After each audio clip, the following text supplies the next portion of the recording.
자, 래퍼와 변화의 메커니즘. 자, 래퍼의 한 6단계를 보는 겁니다. 어떻게 해서 래퍼 형성을 하면서 이끌기를 해서 변화를 이끌어낼 것인가. 자, 첫 번째 단계는 뭐냐면 관심과 사랑을 갖는 거죠. 자, 상담사가 사랑이 없다면 상담을 안 하는 게 좋아요. 상담사의 기본 자질은 인간을 사랑해야 돼. 인간에 대한 진실한 사랑을 갖고 있어야 된다는 거죠. 비록 진상 고객이라 할지라도. 그래서 이거는 이제 엄마가 아기를 바라보는 마음을 한번 생각해 보면은 어떻게 상담해야 될지 알 수 있거든요. 자, 엄마는 아기를 어떻게 생각할까요? 미워할까요? 아니면 사랑하죠. 사랑으로 충만하죠. 뭐 비록 아기가 말썽을 부린다 하더라도, 그죠? 아기가 뭐 못생겼다 하더라도 내 아기는 얼마나 예쁘겠냐고. 그래서 엄마 마음 안에는 그 아기에 대한 관심과 사랑의 마음으로 충만하단 말입니다. 이렇게 이제 엄마가 아기에 대한 관심과 사랑을 갖고 있으니까 아기를 사랑으로 관찰하게 되죠. 관찰. 아기 울면 왜 우는지, 젖달라고 우는지, 기저귀 갈아달라고 우는지, 또는 재워달라고 우는지. 이제 엄마는 아기 목소리 들으면 금방 알죠. 우리 아기가 지금 젖달라고 우는구나. 이렇게 이제 관찰하면서 아기 마음 상태를 이해를 하는 거죠. 관찰하면 이해를 하게 돼 있어요. 자, 관찰해서 이해를 했어. 그러면은 자, 아기한테 맞추는 게 쉽겠죠. 뭐 잠 재워 달라고 하면 이제 달랠 것이고, 그리고 뭐 저 달라고 하면 이제 젖을 먹일 것이고, 그렇지 않겠습니까? 이게 뭐야? 이제 맞추기죠. 이렇게 아기한테 맞춰주면 아기는 마음이 어때요? 마음이 편안해지겠죠? 마음이 열리겠죠? 그래서 아기와 엄마가 래퍼가 형성되는 겁니다. 이때 이제 뭐 예를 들어서 엄마가 이제 아기를 침대에 눕혀 재운다든지, 또는 뭐 업고 어떤 일하러 간다든지, 엄마가 이제 아기를 이끄는 거죠. 그럼 아기는 잘 따라올까요? 잘 따라오죠. 그래서 이제 변화가 일어난단 말이죠. 그래서 이제 엄마가 아기를 이렇게 변화시키는 과정처럼 상담을 하는 과정도 똑같단 말이죠. 우선 그래서 상담사가 마음속에 뭘 가져야 되냐면은 관심과 사랑을 가져야 돼. 이게 잘 안 되면, 자, 눈을 감고 나는 당신을 사랑합니다. 나는 당신을 사랑합니다. 나는 당신을 사랑합니다. 나는 당신을 사랑합니다. 이게 한 5번 정도 마음속으로 이야기를 하는 거죠. 나는 당신을 이해할 준비가 되어 있습니다. 나는 당신을 이해할 준비가 되어 있습니다. 나는 당신을 이해할 준비가 되어 있습니다. 나는 당신을 이해할 준비가 되어 있습니다. 이렇게 이제 마음속으로 한 5번 되뇌이면 마음가짐이 달라지겠죠. 그 내담자에 대한 진실한 관심과 사랑을 갖게 된단 말이에요. 그러면서 이제 2단계로 가는 거죠. 내담자를 관찰하게 되죠. 이 사람은 지금 어떤 생각을 하고 있는가, 어떤 걸 원하고 있는가, 니즈가 뭔가, 지금 마음에 상처가 있다면 상처가 뭔가, 자, 어떤 걸 원하고 있는가, 뭐 어떤 성격을 갖고 있는가, 어떤 기질을 갖고 있는가, 뭐 이런 걸 이제 다 관찰하게 된단 말이에요. 관찰하다 보면은 그 사람 입장을 이해를 하게 될까요? 이해를 하게 되죠. 이 내담자 이런 사람이구나.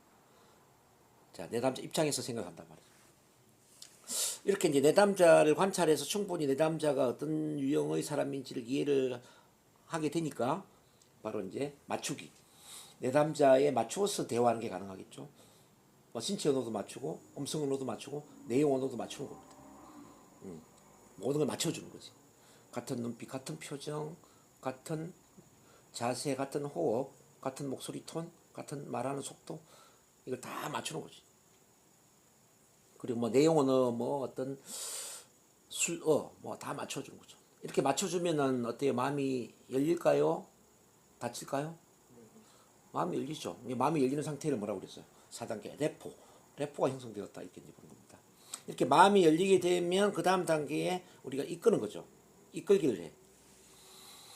이제 치료 작업을 한다든지, 뭐 상담 세션에서 이끌기를 한다든지, 또는 뭐 영업에서 구매 촉진을 시킨다든지, 뭐 또는 강의를 할 때 동기부여를 시킨다든지, 또는 인간관계에서 리더십을 행사한다든지, 그러면 이제 나를 따라오겠죠. 따라온다라는 것은 변화가 일어났다. 변화가 일어났다.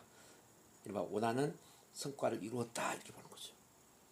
이렇게 자, 관심과 사랑, 관찰 이해, 그다음 맞추기, 레포, 이끌기, 변화, 이런 과정으로 간다, 이렇게 볼 수 있습니다.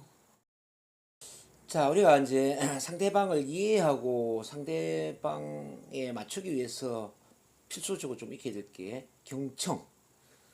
자, 경청. 잘 듣는 겁니다. 자, 잘 듣는 훈련을 좀 해야 됩니다. 이 듣기가 굉장히 중요한데요. 근데 듣기에는 5단계가 있어. 5단계. 맨 하위 단계부터 보면은 하위 단계 무시하기. 그 다음에는 듣는 척하기. 그 다음에는 골라서 듣기. 그 다음에는 주의해서 듣기. 그 다음에 공감적 경청이라는 게 있어요. 자, 무시하기 경청은 뭐냐면은 상대방이 반응을 보여주도 않는데, 리액션도 없는데, 내가 3분 이상 이야기를 하고 있다면, 무시하기 경청하고 있다. 자, 상대방이 반응도 없는데, 자, 상대방이 반응을 보이지도 않는데, 내가 3분 이상 혼자 이야기하고 있다면, 바로 무시하기 경청을 하고 있다. 이렇게 볼 수 있습니다. 주로 직장 상사들이 회식 자리에 혼자 막 이야기하는 경우 있죠. 이런 경우도 이제 무시하기가 되겠고, 또 우리 부모님들이 밥상머리 교육을 할 때, 요즘은 잘 안 하지만 옛날에는 그렇게 했거든. 아침 저녁 식사할 때 밥상머리에서 막 훈계를 한단 말이야. 훈계. 공자왈 명자왈 막 이렇게.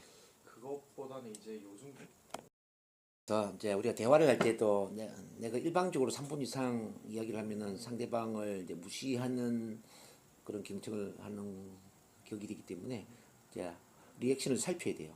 자, 지금 리액션이 있냐 없냐, 반응을 보이고 있나 보이고 있지 않나 이런 걸 이제 살피면서 반응이 없는데 3분 이상 이야기하면 안 돼요. 이제 1, 2, 3 화법이라는 게 있거든. 1, 2, 3. 1, 2, 3 화법의 1은 뭐냐면 내 이야기는 1분 이내로 끝낸다라는 거예요. 한마디 이야기할 때는 한 1분 이내로 그냥 이야기를 끝내주는 게 중요해요. 2는 뭐냐면은 2분 안에, 자, 아니 상대방이 참 나보다 2배 이상 이야기를 많이 하게 도와주는 겁니다. 나는 1분 이내로 끝내고 상대방은 2분 이상 이야기하게끔 도와주는 거지. 그 3은 뭐냐면 그 2분 안에 3번 참여해서 맞장구를 치거나 리액션을 보여주는 겁니다. 잠깐만요. 2분 안에 3번 정도 참여해서 리액션을 보인다 이거지. 그 다음 듣는 척하기. 귀로는 듣고 있지만은 정신은 딴 데가 딴 생각을 하고 있는 거죠. 듣는 척하는 거죠. 아, 예, 예. 듣고 있지만 딴 생각을 하는 거죠. 특히 이제 부부지간에 이런 대화를 하는 경우가 많아요.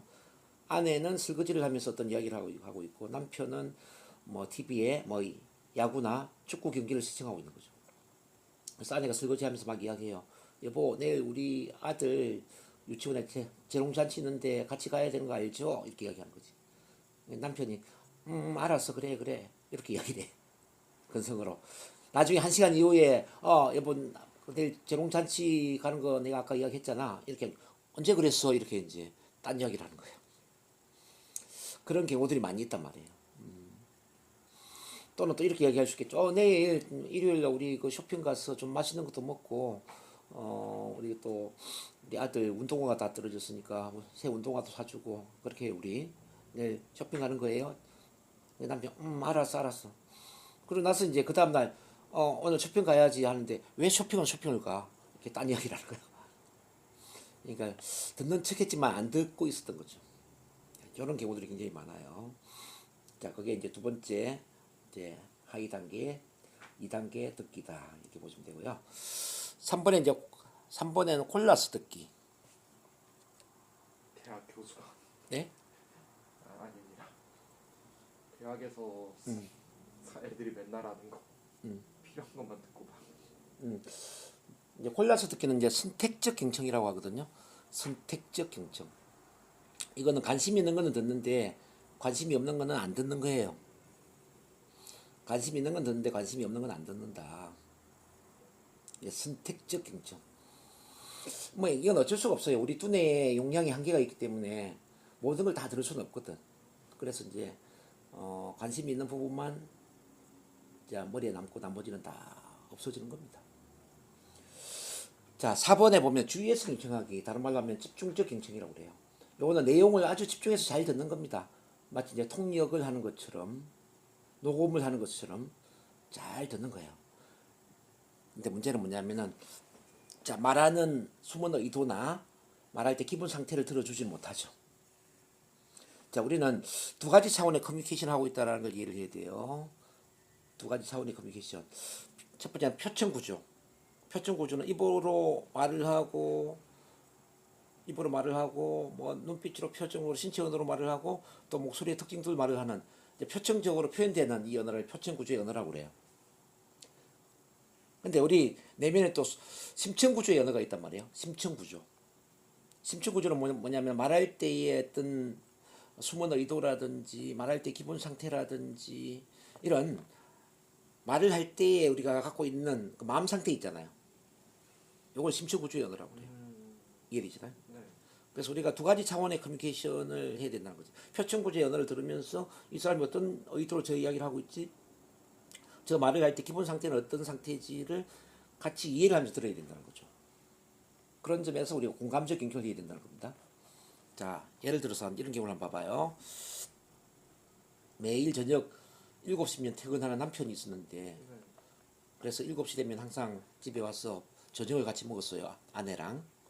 근데 어느 날 이 남편이 7시가 넘어도 집에 안 오는 겁니다. 네. 전화도 없어요. 8시가 되어도 9시가 되어도 10시가 되어도 전화도 없이 전화 통화도 안 돼. 전화 통화도 안 되고 오지도 않아. 근데 10시 반쯤 돼서 들어왔어요. 그러면서 다짜고짜 이렇게 이야기하는 거죠. 여보 정말 미안해.